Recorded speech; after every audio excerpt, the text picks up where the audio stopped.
Good morning, good morning, good morning, and welcome to the presser. But we are having serious technical issues getting the press live stream from the press room via the club. So if we can't get that, then sadly we cannot have a show. But we're going to have a little bit talk anyway. Welcome, one and all. Smash those likes if you've just come in. I'm flying solo this morning, so this is all new to me because we've got some other gremlins somewhere else in the studio that I can't work out. But nonetheless, I thought I'd get us started. Morning, Mighty Mark. Thanks again for all the work you do. Morning, Lee. Welcome to the family. And well, we've got plenty watching, but only 2 in the chat. Never mind. As I say, subscribe, like if you haven't already. Become a member if you want to help us out. You get a few extra perks for that. And yes, Jason Tindall taking the press conference in lieu of Eddie Howe, who's still in hospital with his pneumonia. Some say he should stay there. Been there for 2 matches. Won 2 matches, scored 9 goals, only conceded 2. Actually only conceded 1. I was going to say 2 because, of course, Crystal Palace had the penalty, but they didn't score, did they? Thanks to Mr. Pope. I've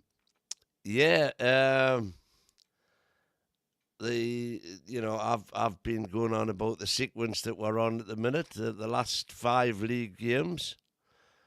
We scored 1 against West Ham, 2 against Brentford, 3 against Leicester, 4 against Man United, 5 against Leicester, 5 against... Who we just played, man? This is what happens when you get old, folks. 5 against Crystal Palace. So naturally, it's going to be 6 against Aston Villa. We're looking at the show last night. Newcastle are 9-5 with the bookies. Villa are 27-20. And what that means, according to all the stats, is that if you're 27-20, you should win 47% of those matches. But in actual fact, Villa win 48% of the matches when they've been 27-20. Newcastle are 9-5. That's nearly 2-1. And with those odds, you should only win 36% of your games. But Newcastle, with those odds, actually win 63% of our games. And isn't that just typical Newcastle? Because as we all know, whenever it is that we are supposed to win games, this is historical now because we're doing pretty well lately, but as a rule, when we're due to win games, we'll lose them. But when we're supposed to get turned over, we'll pull something out of the bag and win them. That's been the same as that for years, as long as I can remember. But we finally seem to have been able to kick that habit. And long may it continue. We proved it against...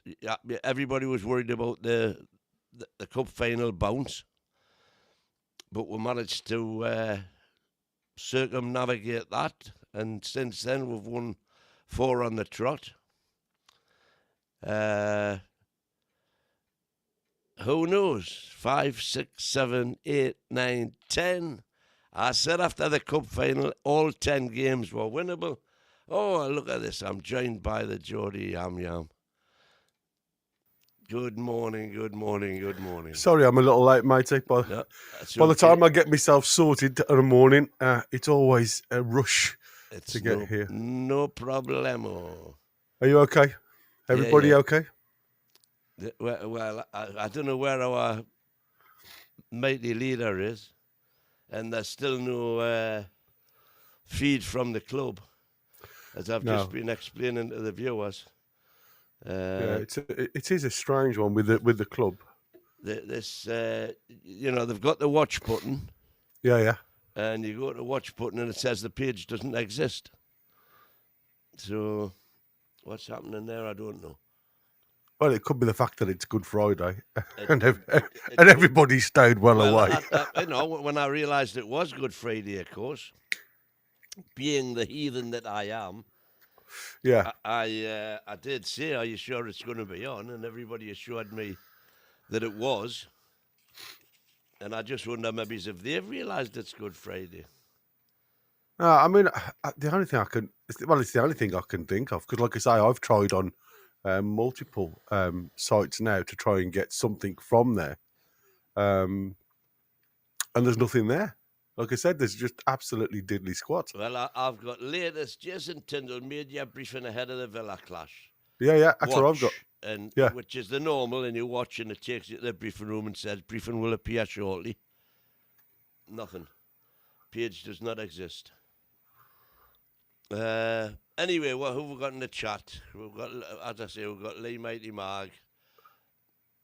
Steve, hello Steve, and he's got the remote. I like it. Absolutely love that. Yeah, Eddie's probably worried that Jason's doing too much of a good job. Thunderbolt saying it's only a matter when we learn from them by introducing Tindall, you clearly have. Oh, I don't know, that must be something that I've missed. Swap this season's dodgy results for us with wins. We're easily top of the league, if only. Yeah, but you see, the point about that, Lee, is that every club could say the same. Because, Liverpool could say, how the hell did they lose to Forest? And, second game of the season or whenever it was. Arsenal can say, how did they lose to West Ham? Same as we did, actually, at home. Yeah. Which are the only two games that West Ham have won, by the way. Crazy, isn't it? And, they've won 2 games in the last sort of 8 or something. Arsenal away and Newcastle away. That's the Premier League for you. I keep telling people and they think I'm mad, but there ain't no easy 3 points in the Prem. No way. No. Unless you're playing Leicester or Southampton. And even then, Leicester, well, I'm saying Leicester surprise Spurs, but Spurs are no great shakes, are they? Except that they're into the semi-finals. Yeah, exactly. Of the Europa League.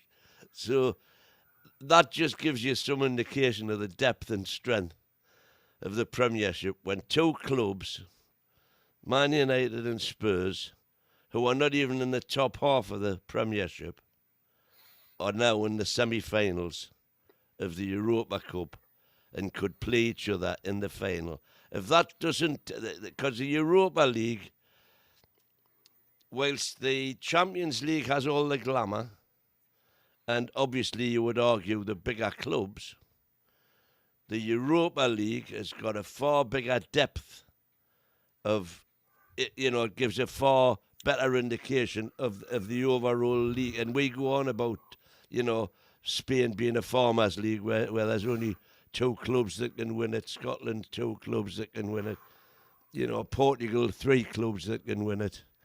Yeah. And so on and so forth.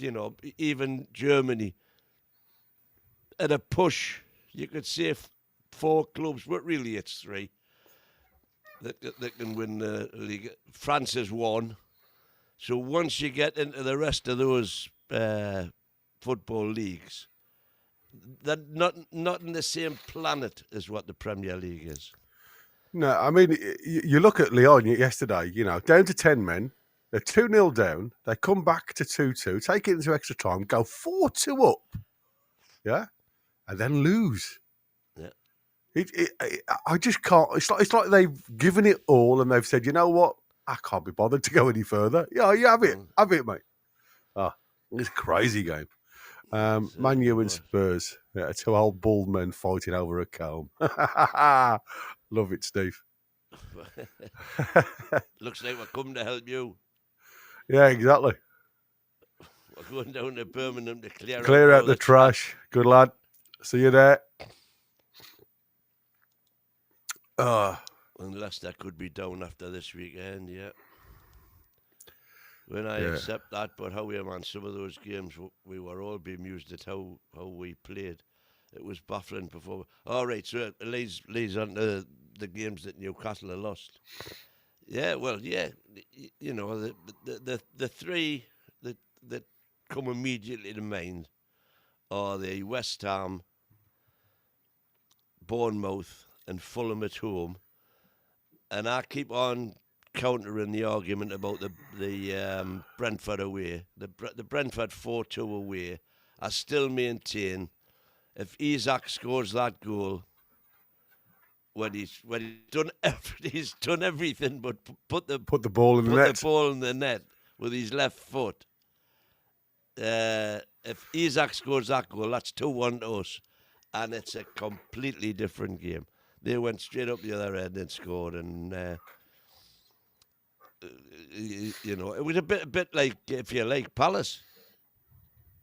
You know, had Palace scored the penalty after we'd been totally dominating them, it's still, you know, you can't help but think it would have put a bit of a doubt in the players' minds. I still actually believe we would have went on and beat them because we're playing that well at the minute, and we were playing that well the whole of that first half.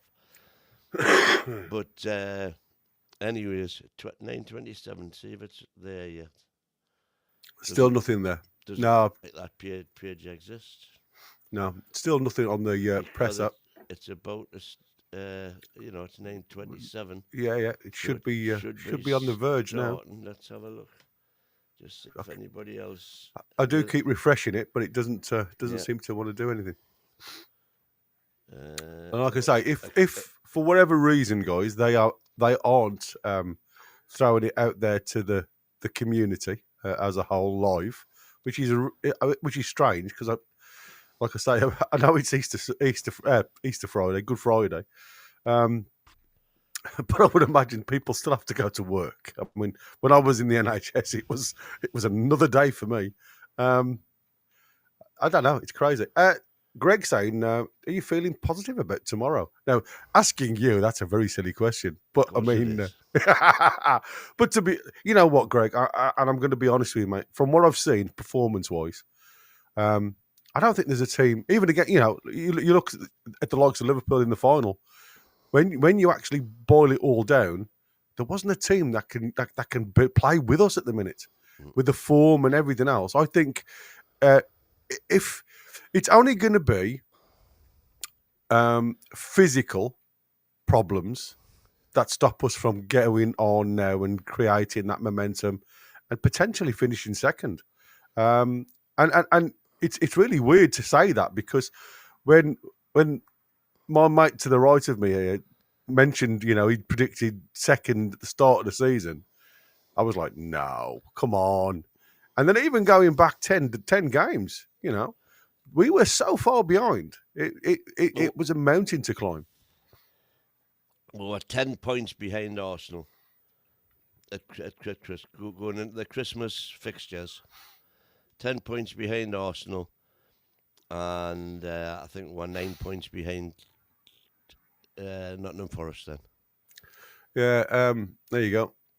Lee saying we're not also done from losing. It'll be 3-1 Villa, 2-1 Arsenal, and 1-0 Everton. I think you could very well be right. Especially if it's guaranteed Champions League places by then. I mean, it could be sandals and budgie smuggler time. You know what I mean? We've done it.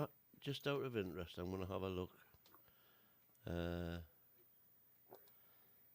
Where exactly we were. Alan saying it'll allow you access in a couple of minutes.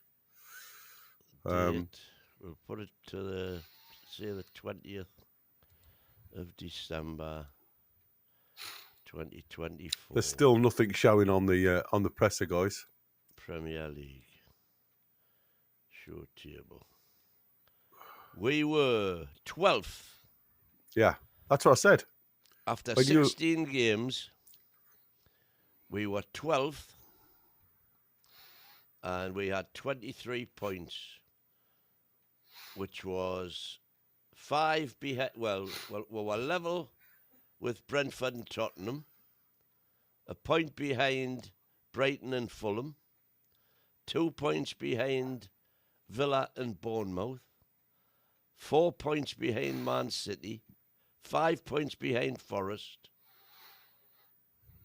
7 points behind Arsenal, 11 points behind Chelsea, and 13 points behind Liverpool. How times have changed. I'm just wondering, as it's now 9:30, I wonder, with it being a Good Friday, they've probably moved the presser back a little bit. Because I've seen nothing in any of the news that the press is starting. Have you gone onto the Chronicle page? Yeah. I've been on the Chronicle, and they said it's upcoming. Yeah. So they haven't got it either. Which makes me think that that's what's happening. I think it's because they've.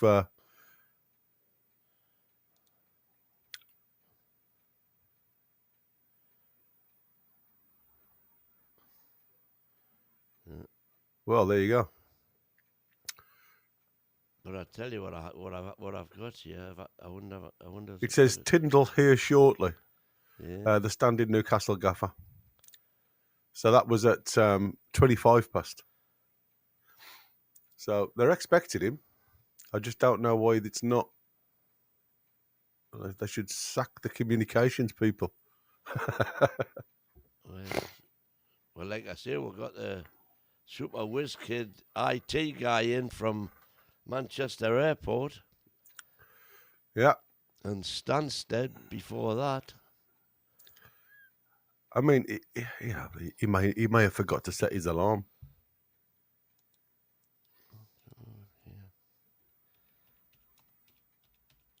Chronicles just mentioning there that Jacob Murphy's responded to his new TikTok chant that's gone viral when he says, "I want me own chant."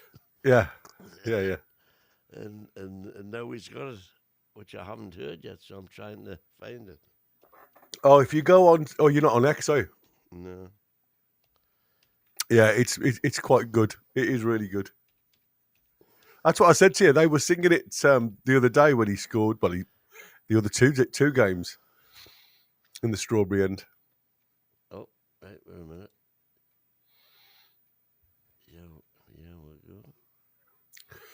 Oh, there's still nothing there, and I'm keeping an eye on the Chronicle to see if there's. Tindall is here. Updates to follow from the number 2, says Aaron Stokes. So, it's not showing. I don't know what tune this is to, but apparently it's "Oh Baby, There's No Other Superstar." Yeah. You know that I'll be Jacob Murphy. I'm your biggest fan. I haven't got any sound for some reason.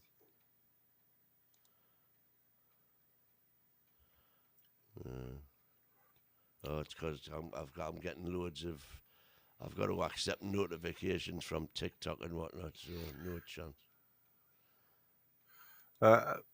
I am refreshing constantly, and it just says the page doesn't exist on the Newcastle website. So, Lee McFarlane's saying refresh it, and I'm like, I've refreshed it constantly, and there's just nothing there. Well, Mad Dog's actually in the building, and he is talking. So, he's already started the presser. Yeah, we'll go. Is he just come on? Oh, cool. Have you got it? No, mine's still saying it won't. Right, okay. Put yours on. Share tab audio. Oh, it's Change site now. There you go. Yeah, it's just come on mine as well.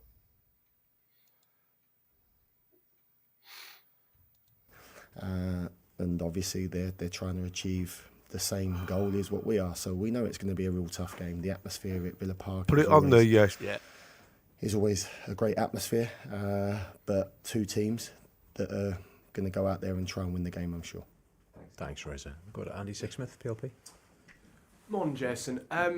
Plenty of calls from the fans online that for you and Eddie, I suppose, collectively to win Manager of the Month. Seriously speaking, though, this level of support and the positivity from around the city for yourself since you've stepped in with Eddie Hospital, how has that made you feel so far? Do you know, I don't read too much of it. Obviously, you sort of hear, the odd bit, and friends will send me probably the odd thing or two on social media, but. I think it's testament to everybody. When the manager's not here, everybody needs to step up, myself included, the players, the remaining, the rest of the staff, and everybody has done that. The love's always been there from the fans for myself, for the manager, and for the team. And I think that is really important. Everybody's behind the football team first and foremost, and for the players to keep going, delivering the level of performances they are. Then they're certainly doing themselves proud, but ultimately they're doing everybody connected with the football club proud. Lots has been made, of course, of Jacob Murphy's form at the moment. How rare a person and a player is Jacob Murphy, would you say? Jake, he's behind Salah in the assists this season, so I think that probably says everything, and what type of season he's having. And full credit to Jacob. He's been at the football club a long time. And I'm sure if he was a player, we probably signed at the start of the season or in January from Spain, Brazil, Italy, or somewhere else around the world. Everybody will be speaking really, really highly of him and receiving a lot more plaudits than he probably is.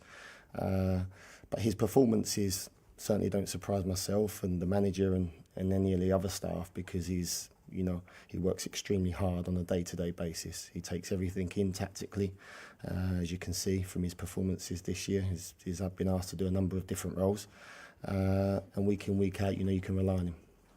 Like you say, his stats speak for himself. I mean, we've seen Dan get his England call up. What do you think it would mean for Jacob at this stage in his career as well, at some point perhaps to get an England call? I think what Dan Burns' call-up showed probably everybody, not just the players here at this football club, is that it's never too late. And I think the only thing you're ever in control of is your performances and, your attitude on a day-to-day basis. And I think as a player, if you can go out and, deliver the best you can every single day and deliver the best type of performance that you can on a match day, then it's a decision of other people, but you're only in control of yourself and what you deliver. And if Jacob continues to deliver the level of performances that he is currently delivering, then I'm sure it'll be a decision that the England manager will be looking at.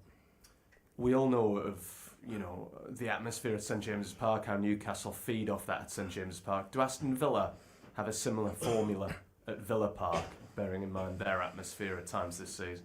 Yeah, every time we've been to Villa Park, the atmosphere has been very, very good. As you say, there is some similarities to St James's Park. So not only are we facing a real tough opposition, we've got to deal with the crowd as well, as of teams when they come to St James's Park. So we know the level of challenge that's in front of us, but we're in a good moment.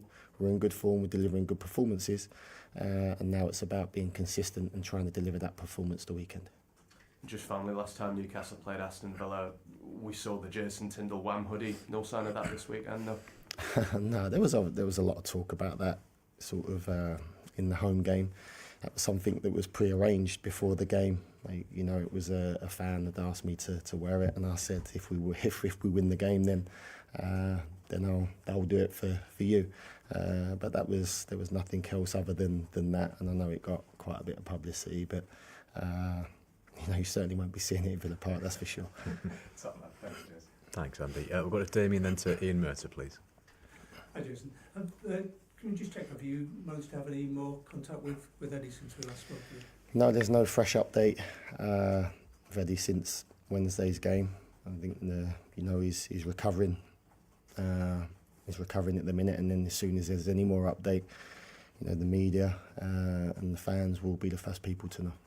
Thank you. Eddie's spoken in the past about you as a club being here to compete and not to be liked. Some people see you as the flag bearer for that. Is that fair, or how do you react to that? Again, it's just do my job the best I possibly can, day in, day out. I don't really take too much notice on what people say or what people think, and I've said that, and that remains to be the case. Certainly, people that don't know me, if they want to talk about me, then that's fine. But all I'm here to do is do the best job I can for this football club, and I'll continue to do that for as long as I'm here. Thanks, Tim. We'll go to Ian, Charlie Bennett, and then Aaron, please. Morning, Jason. As you said, the team's virtually picking itself these days. While Aston Villa, they tend to, Unai Emery tends to rotate his squad a little bit more than yourself and Eddie. Does that give him a little tactical edge going into the game, bearing in mind he's got a fair idea who Villa will be facing? You have less of an idea who Newcastle will be facing. As you say, we can only prepare the way we prepare day in, day out. Obviously, for Aston Villa being in Europe this year and competitions they've been in, they've played quite a few more games than ourselves. They've got a fantastic squad, so regardless of whatever team he decides to pick, we know we're going to face a really, really tough challenge.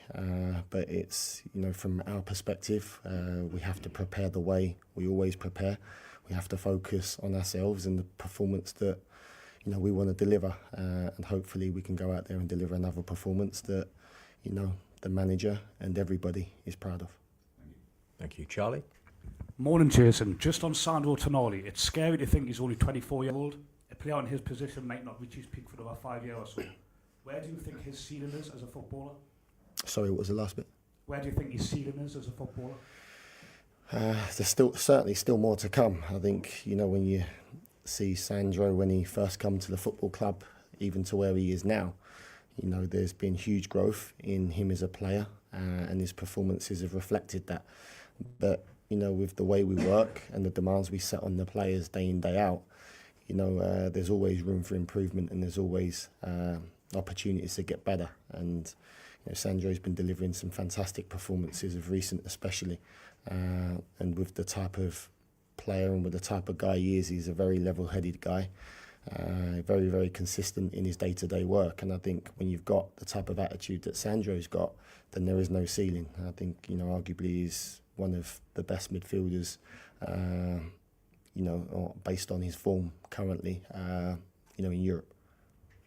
Some people may have foolishly written him off when he got his ban, meant he was going to come back the same player.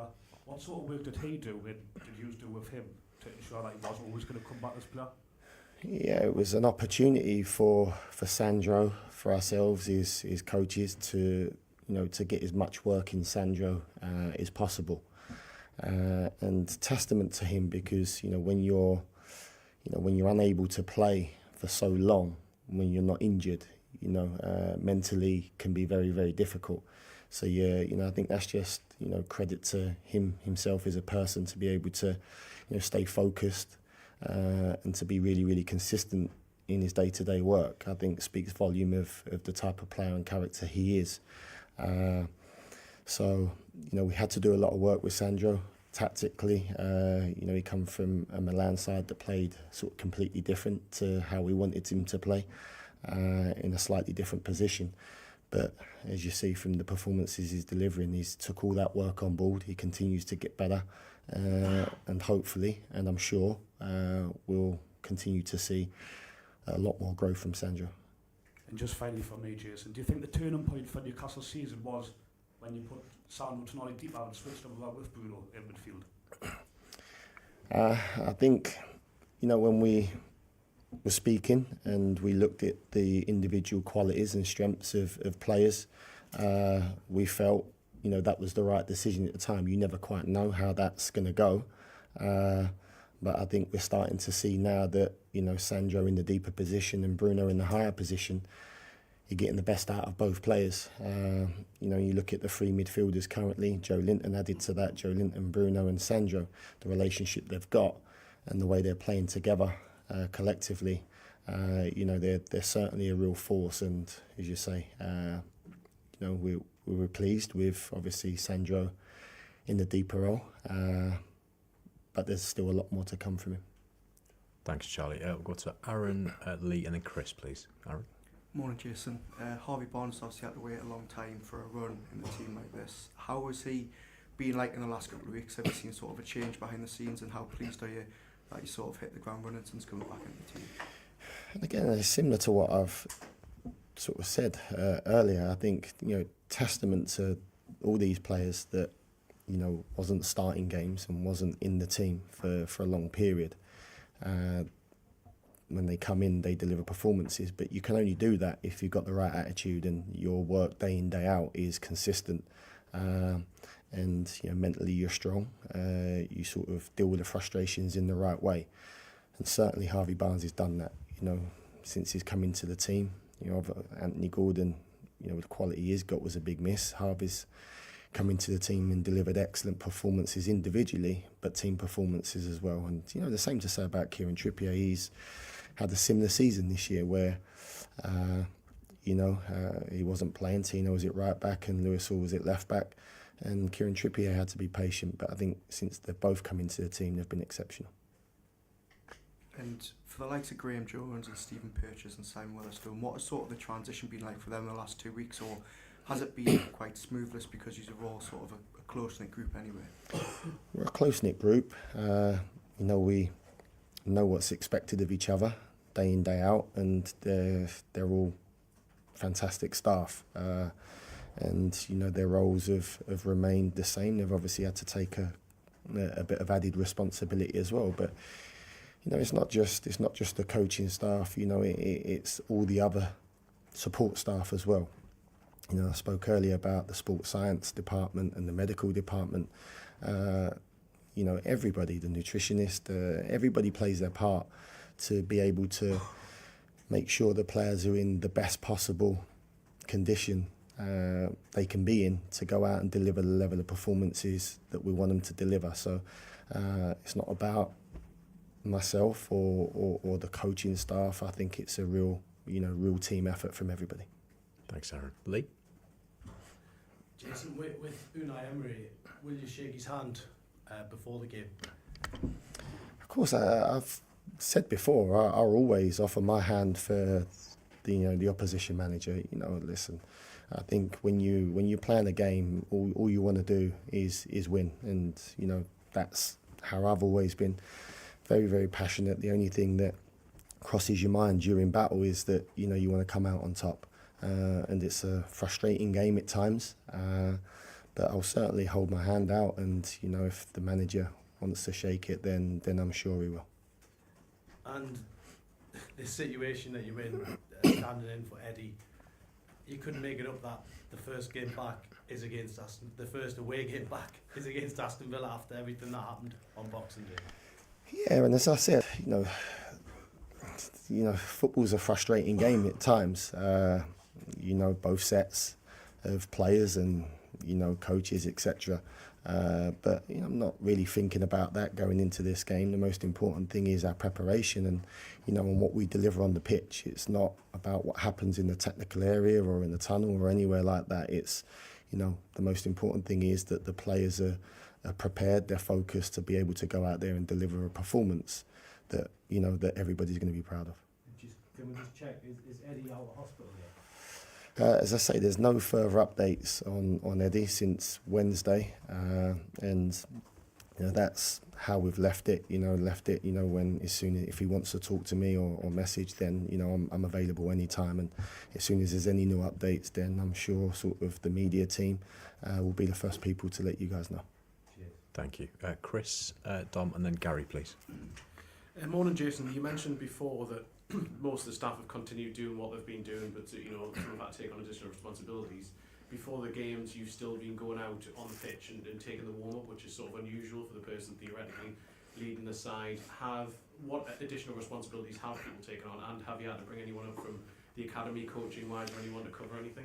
We've not had to bring anyone else up. I think it's important that I'm still there to, the consistency sort of has to be there.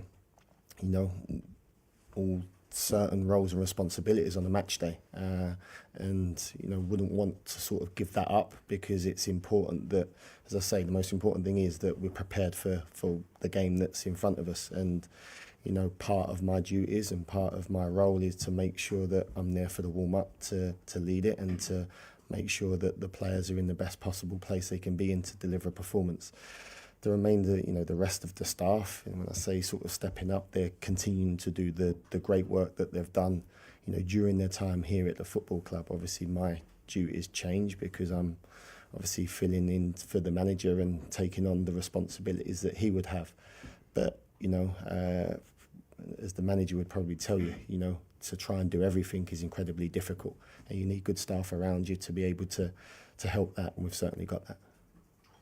Just differently, we've been asked to ask every manager this. Last night, Ruben Amorim said that he's going to play the kids in the Premier League because he's going to focus on the Europa League. That could have a say in the Champions League race. They play Chelsea. How do you feel about that? Listen, we're not in control of what Manchester United do or what any other team does. Our future lies in our own hands, and what we deliver, we can't rely on any other results. The only focus we can have is what we do and what we deliver on the pitch. And if we deliver the performances we know we can, then we know we can beat anyone, and that's the most important thing. Thanks, Chris. Dom? Morning, Jason. Tino Livramento is arguably enjoying his best run of form this season in Lewis Hall's absence. Do you agree with that, and is he making a case that left back is potentially his strongest position? When we signed Tino, we knew he played both sides. He played on the left a lot for Southampton. So we knew when we were signing him, we were signing a top player that was able to play both right and left. And he's in a great run of form. I think he's shown real good consistency throughout the season, I would say. But again, testament to him, because it's not easy when you've been playing sort of as a right back to then go and deliver top performances as a left back. And I think if you look at his last few performances, arguably you'd probably say that he's one of the best performing left backs in the Premier League. So, great credit to him. You touched on it just there, but you go back to the 2023 summer transfer window, the signings of Tino Livramento, Lewis Hall, Harvey Barnes, Sandro Tonali probably had a limited impact last season, but this season really showing why you invested the money you did. Yeah, it is, and we always say, and we've experienced it, so many times throughout our managerial career, that when you sign new players, certainly when you sign young players, everybody when you first sign, they want to come straight into the team and play, and probably they expect to, and probably they think they deserve to. But it's important that you get a lot of work into the players, develop them, so when they do get that opportunity, they take it and they showcase the talent that we know they have. And all of them guys that you spoke about, they've had to be extremely patient. But I think everybody's seeing now what top players they are, and what a great future this football club's got with players like that. And we spoke the other day, Will Asula's the same. Sure, he gets frustrated at times. Louis Miley is a top talent and player, and then players will also get frustrated, but they're going to be huge players for this football club, and they're going to have great futures. Just finally for me, the other day you suggested Sven Botman ahead of schedule, very close to a return. Could we see him either this weekend or potentially against Ipswich next weekend? Certainly not this weekend. It's too soon for him this weekend, but as I said, he's ahead of schedule. He's on the grass now. He's joining in some parts of training. So maybe next weekend, possibly he could be involved or could be there for selection. But again, that will be assessed over the coming days. But we're certainly really pleased with his progress. Thanks, Tom. Any more? Okay, thank you. Safe travels, and we'll see you tomorrow. Cheers, guys. Thank you.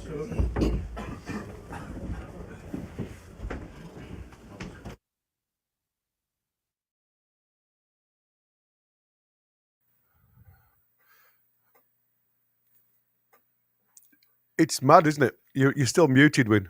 Yeah. There you go. It's crazy that. I must admit, I could not believe. It sounded to me very much like this was Mad Dog versus Unai Emery rather than Aston Villa versus Man United. Or even Newcastle United. Yeah, exactly. Oh, sorry, did I say Man U? So I was just looking in the chat there, and somebody had said, can't believe Man U and Tottenham are through. There you go, Newcastle United. It is really weird how some people or some presses just highlight the one section of what's going on. And like I say, it's all tongue in cheek, isn't it? You know what I mean? It's like that's gone. And like I say, he was quite. He's quite happy to shake Unai Emery's hand. I mean, it's like I said. I mean, why keep bringing stuff up that's happened? It's as if there's a bit of a rift amongst the two of them.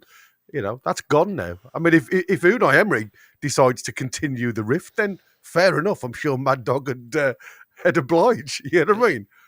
It's like the press pack have all been eating Peruvian food, and it's instead of concentrating on all the good that's happening right now, yeah, they're looking for a negative somewhere.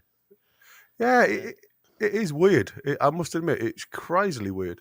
I suppose what we should do before anything else is get on. Chris is. I need to move that out. I'll do it in a second because obviously Chris is still online there, so I can't do anything. But there was a cracking picture I saw of Murphy, and it really did show in full context the. Let's put it on this one, and then we can see it. Oh, hold on. Where are you going? Wait a minute. There you go. Look at that. Our new Brazilian on the right-hand side. Is he there, though? I haven't got him there. Well, I've got him on my screen on the live. So it's probably because we were both pressing buttons at the same time. All right. Has it come up at all now on yours? No. I mean, there's some cracking. Right, it's okay. He's on the. Yeah, that's what I said. He's on the screen on my side, and I love stuff like this, because that, like Jason's just said, and I think we said it in the in one of our shows where we were talking about if this lad had been bought in January and produced what he's done now. It would have been, well, I'm glad they've got rid of Murphy because it just proves what we could have done if we went out there into the market and obviously got the rewards from it. And for me, I think this is exactly the requirements of that. And like I say, there's a number of them. Which there's a statue now that's been made of him. And is this the one that's going to be outside St James's Park? Well, it's like I said. I think it's fantastic. I really do, and I think the lad deserves. Absolutely. Like I said, he's not the be all and end all. I know that, and he's going to always have fans that just dislike him because of what he's done, and what he doesn't. He isn't consistent. But the effort this lad has put in, and like I said, it's to me, and I apologise to any of the youngsters out there. This lad plays like Wurzel Gummidge, and the reasons why I say that is it's very difficult, and I don't care who you are, it's very difficult to put an attacking head 1 minute and then go on a defensive head in the next. You can't be very good. It's the jack of all trades. You're not going to be a master of a individual position. You're just going to have to fit into the system. And I don't think this lad has done wrong doing that. I think, there's times I think he can be poor on his passing, but some of his actual delivery into the box, I mean, you said, within 28 seconds against Crystal Palace, J7, another yard, and it was a tap in at the back post just because of the delivery into the right areas. And I think, and I've criticised Newcastle recently, over the past few months, about not putting balls into the right areas. You know, we recycle it going backwards. Now, I have no issue in keeping hold of the ball, but at this present moment in time, both, and I'm going to mention him because I think he deserves a mention as well. Tino, you know, on that left-hand side, not naturally left-footed, but just wanting to get the ball into the mix where it's going to cause some unrest with the defence. So for me, I think the two lads that have stepped in, well, I'm not saying he stepped into the role because it's the only one we've got that plays naturally on that right-hand side. But I do think we obviously need other people to support, because at the minute it seems as though we're doubling up in certain areas, and we've got decent support now. But there's a lot of areas, and when people say we only need 2 players, I still think we need a decent midfielder as well. Yeah. He was on about potential England call-up for Murphy. I know. And saying that, Big Dan has shown it's never too late. If you keep on working, keep on putting the hard yards in, you just might get your reward at the end of the day. There might be a pot of gold at the end of that rainbow. It's so true, isn't it, as well? Yeah. You know, I think Dan Byrne just proves to everybody, if your attitude and your effort's right, then the door's still open.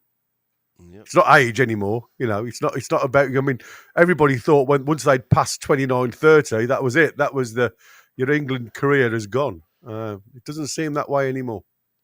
Yeah, he's asked about Sandro and asked if, bearing in mind that he's it's hard to believe he's only 24, isn't it? Yeah. When you consider, he missed a full season for us virtually. Yeah. And he's the player that he is now.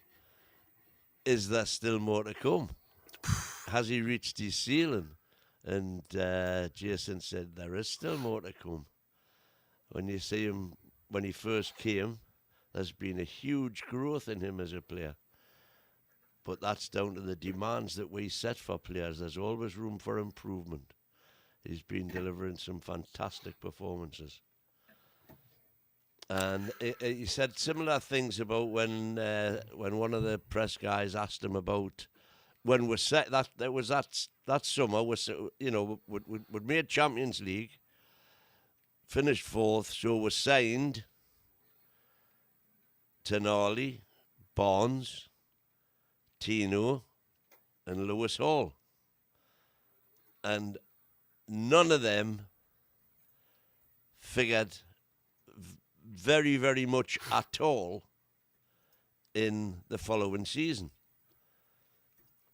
because the coaching staff reckoned that the young lads, Hall and Tino, weren't ready, and they didn't go in the team until they felt they were ready. And look at what they've done when that threshold had been achieved by the work that the players were putting in. And maybe the same could be said about Tindall. They had a year to work with him for him to get used to what he admitted was a completely different system to that which was played by Milan. And once he'd got that under his bonnet, look at the results. Yeah. So who's to say they're wrong? Yeah, I mean, like I say, I think it's sometimes really interesting when you look at some of these players. And when he said about there is still improvement to come, you have to question how much better can he get? Well, you know what I mean? I mean, on current form, it's yeah. I mean, I look at him and I call him the clock face of our team, and like I said, And I still haven't got a clue what that means, by the way.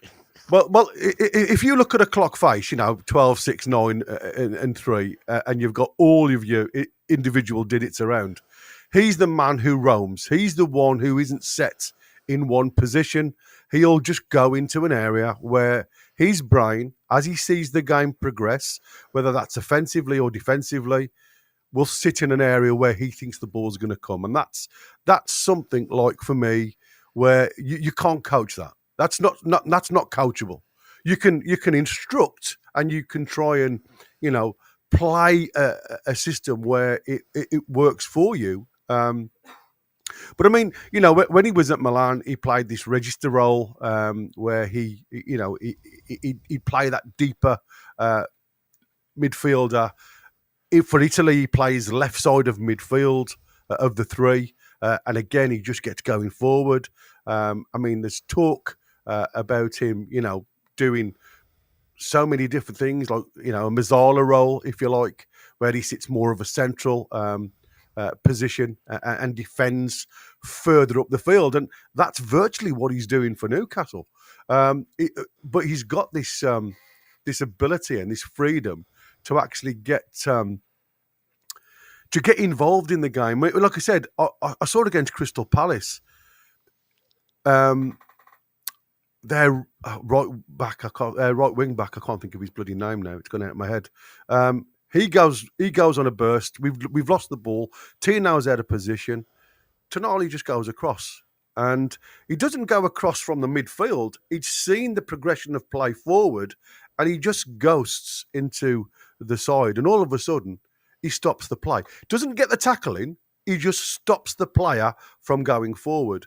And because of that delay, I mean, there was an opportunity for him to pull the ball into Sarr or Eze if he had the brain to do it. But because of Tonali's positioning, it allowed J7 and Tino to get back at him, and we win the ball back, and then we go up the field and score. And it's things like that we often miss as fans, because it's like he doesn't actually make contact with the ball at all.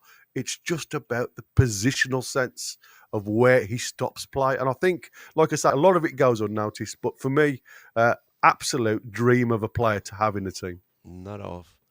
Botman, he was saying, too soon for him for this weekend, but he's ahead of schedule now and on the grass, so could be in contention for the squad next weekend.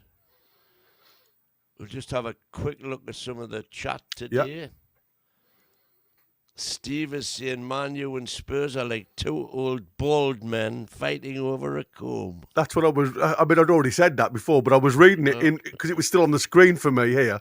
And that's why I said Man U at the start, because I'd still got that in my head. It made me laugh. And me.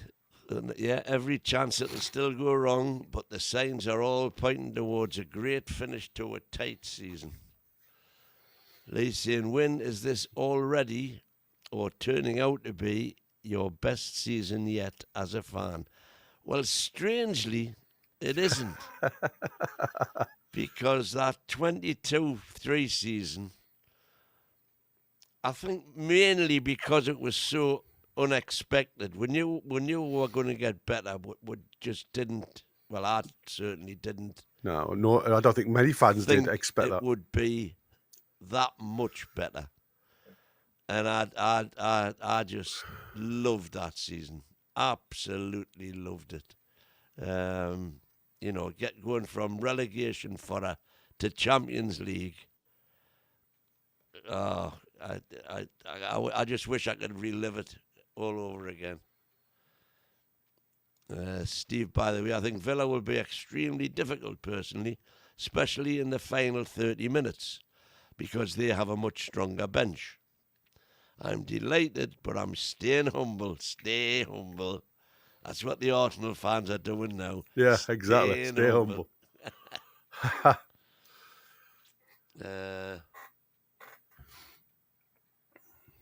They won Champions League again just as much. Gary Pearman, yeah, we got to be positive. Hello, Gary.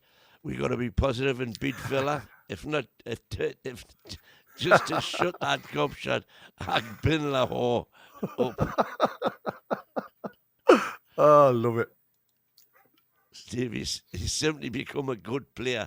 People are pointing at Almiron and purple patches, but there's just as much case to say he just learned and developed into a good player. Yeah. But I think that's something else that people forget, isn't it? These are inherited from the Steve Bruce era. Yeah. All of a sudden now we've got a Champions League consistent team. And I'm also going to put last year, even though, like I say, we didn't get into Europe because of, anomalies that went against us, which is bloody typical. But when you've got a team that's consistently knocking on a European door compared to a team that were once, doomed for relegation, you have to sometimes just lift your cap up and say, it can't just be the footballer. It has to be the way it's coached. Yeah. It's got to be that mentality of you are a better player than you actually are. Not even just physical coaching, but mental. Mental coaching. It's always. I mean, you look at the way they play now. It's and I keep saying it. 80% is mental ability. You know the tools of the trade is like any carpenter. You have to think about what you're doing with the wood before you pick your chisel up and start banging at it. You know what I mean? And that's like football. You have to have the brain. Measure twice, cut once. Cut once. Yeah, exactly.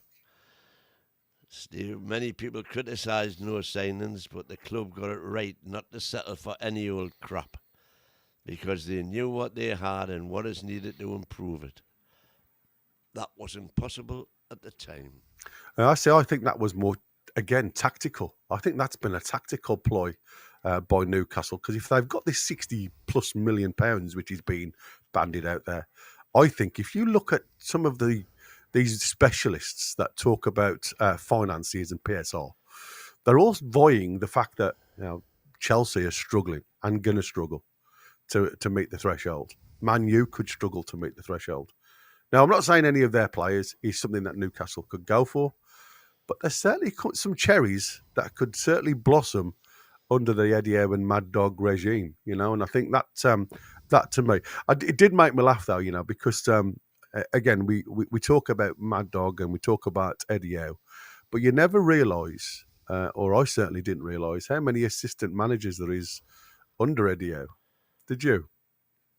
Well, when you say assistant managers, what do you mean by assistant managers? Well, I briefly had a quick look on the Eddie Howe saga, and there was I can't remember whether I've saved it, but they'd got so many people, or so many, like, Graham Jones and the like, saying that, here we go. So if you, I went on to Bing just for, like, obviously looking at the coaching staff, where they come from, the role. And they've got down Simon Weatherston as an assistant manager, Graham Jones as assistant manager, Stephen Purchase assistant manager, and Jason Tindall. No wonder Eddie Howe's doing well in hospital. Obviously didn't realise that they all had coaching roles. They're just assistant managers. Love it. Very good. What else did he have to say? Tino at left back. That was when he went into the bit new players have to wait. He gave Miley a name drop there and said, Miley's a very good player, but he'll have to wait. Anthony Gordon, he was saying, because he was asked about Gordon's reaction to his time on the sidelines. Anthony's played the game long enough to understand that the team is playing very well. Harvey Barnes and Jacob Murphy are performing very well. Times like this, as a player, you have to put the show on the other foot. You'd always expect to be a good teammate and continue to work hard every day, so when your moment comes, you can deliver the performances everyone knows you can. And that's what the players have been doing so far. And absolutely. He gave Trips a mention. I was going to say, what about Trips? Being the same thing. He says Trips had to wait when we had Tino in his position, playing out of his skin, and Lewis Hall on the other side. Trips had to wait, but like a perfect pro, he's come in and just continued where he left off. Because Trippier, since he came back in the side, for me, has been outstanding again. And mine. I said that. Back to his very best. Yeah, I mean, like I say, we were talking about with Jefferson in last night's show, and we were saying, like, there's going to be some doubt because, again, he's rubbing the back of his legs, his hamstrings go a little bit tight because, the lad just hasn't got the legs as he used to get up and down the field. But by Christ, the last two games, he's done absolutely amazing down that right-hand side, getting as high as he can and getting back into shape.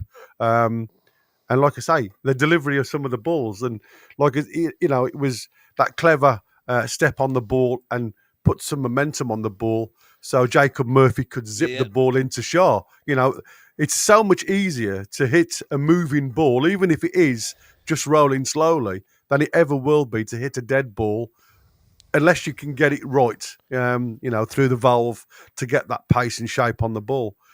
So, you know, like I said, he's certainly coming back to his very best in my eyes. Anything else in the chat that we've got there? Brian Quinn saying, this is the best Toon team I have seen. The potential is awesome. Great, isn't it? I wonder how old you are, Brian. I wonder how many teams you've seen.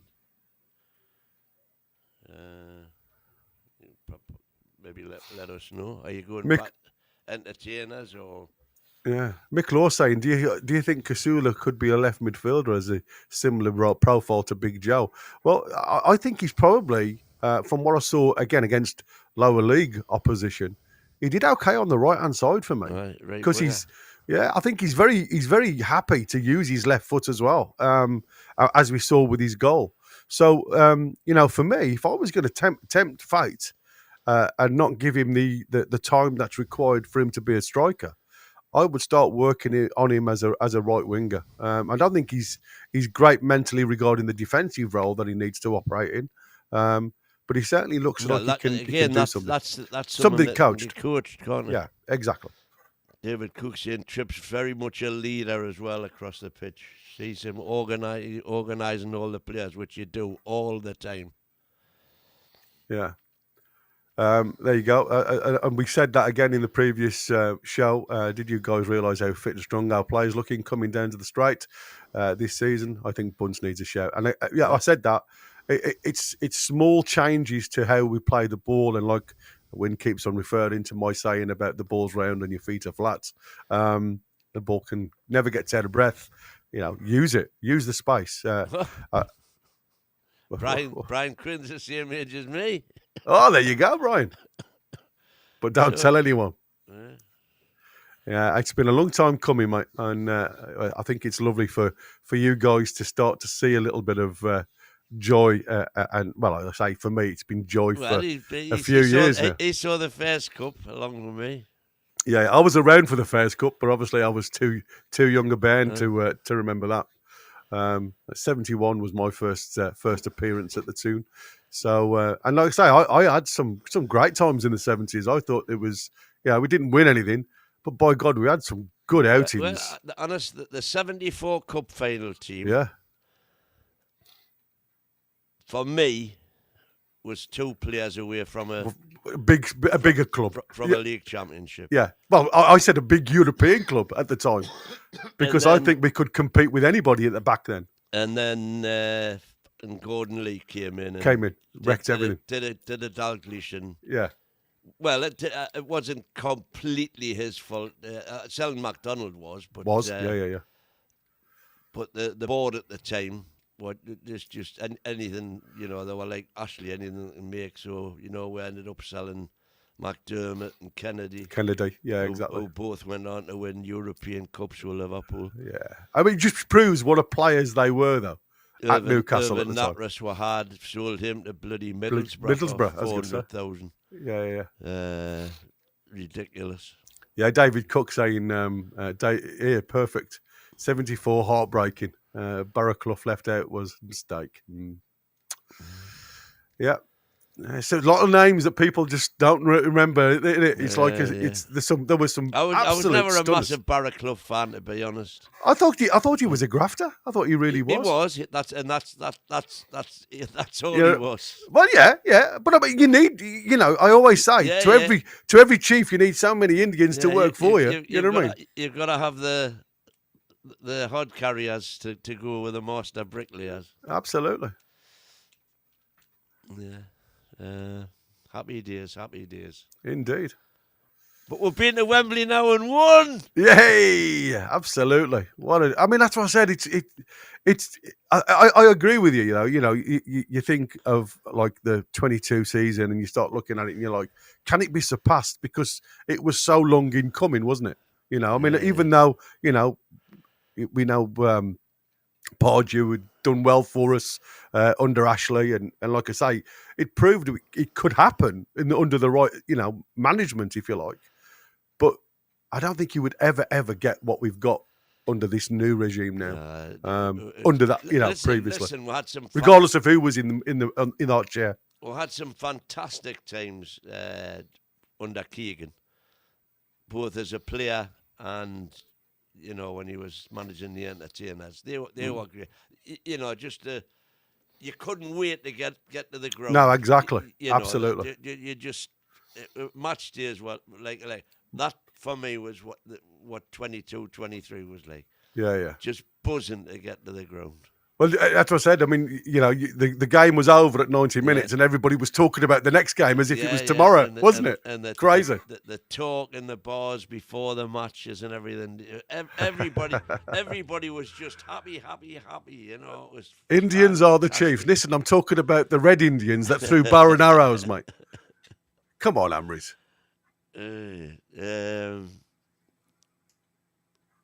Where were we? Well, I think we've covered just about everything. Yeah, I'm not even going to go into all the shit about these.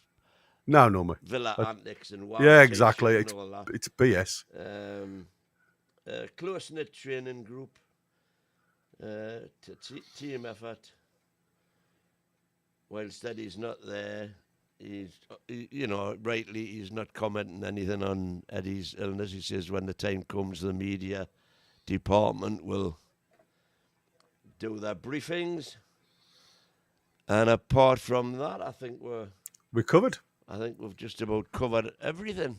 Yeah. I mean, like I say, it is lovely reading, and I suppose what we can do is just throw it up there for everybody to see. Let me enlarge it before we go any further. Oh, am I saying that? I can't, can I? Because let's go on to that one, and then we can throw it up there. And there you go.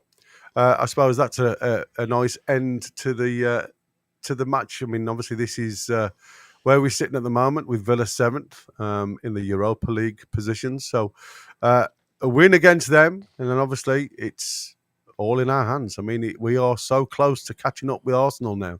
Are these guys going to have a little bit of a headache, a little bit of a hangover from the PSG games? So it's going to be an interesting one, boys and girls. But by God, I'm happy to see us in that position. I think it's so good at the minute to watch what's going on behind the scenes. So long may it continue. Well, that's Steve. A funny question, but is anyone else feeling too relaxed watching games now? No. I used to be a nervous wreck with phlegm coming out my arse, but now it's like it's therapeutic. Oh dear, yeah. Too much information, Steve. Absolutely, yeah. By the way. Yeah.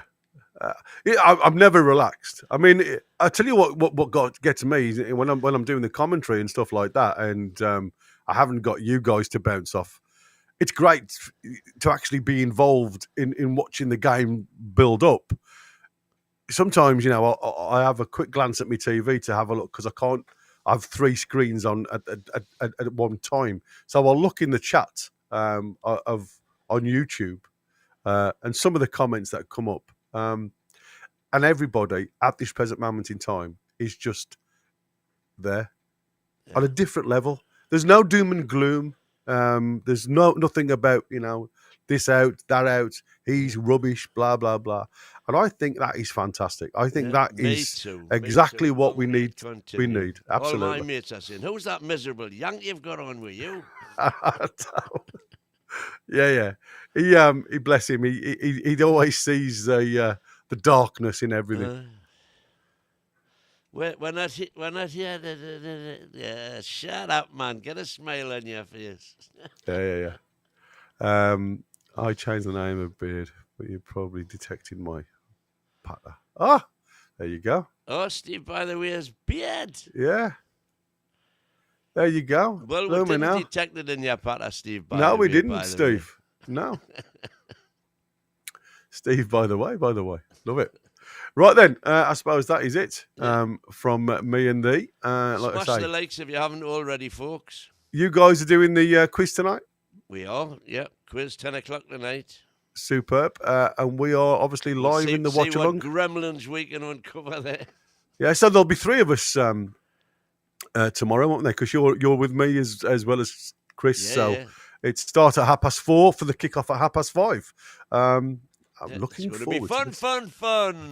Fun. If I get the opportunity, I might have a travel into Birmingham and see what I can see for an hour.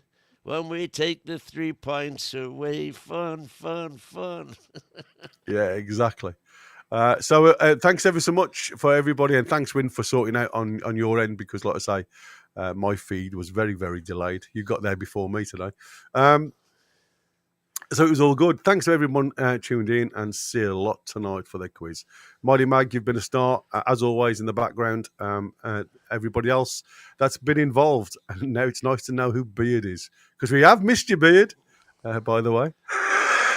Every match is another cup final to win for the rest of the season. Not off, Jay. It is indeed, absolutely. And the lads seem to be performing that way as well. And we're getting quite good at the moment. We are. Yeah, well, like I said, if you hadn't watched the show last night, Wynn's predicting 6 tomorrow. Yep. Got Let's 1 see. against West Ham, 2 against Brentford, 3 against Leicester, 4 against Man U, 5 against Crystal Palace, 6 coming up. Here we go. You heard it first, okay? So if you want to put a quick quid on, that's what you got to do. There's your punter. 15 scored, 2 against. Yeah, exactly. Right. I suppose that is it. Until your show the tonight. quiz Then. tonight. Yeah, there you go. And I'll see you tomorrow. Ta-ra for now.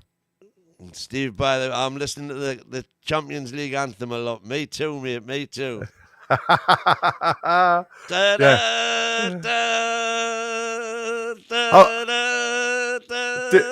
Do you not think it'll be just our luck, though, to have what happened the other night when they played the Europa? Instead of the Champions League, you got the wrong one. I didn't realise. No, I didn't see that. Did you not see it? Yeah, it was quite funny at the times, because everybody's looking up and listening and expecting the Champions League, logo to come out, and it wasn't. It was the Europa or something that they were playing. Anyway, enough of that. It's a goodbye from him. Goodbye from him. How are the lads? Lassies and Burns. There you go. See you later, guys. Come on, the Mags.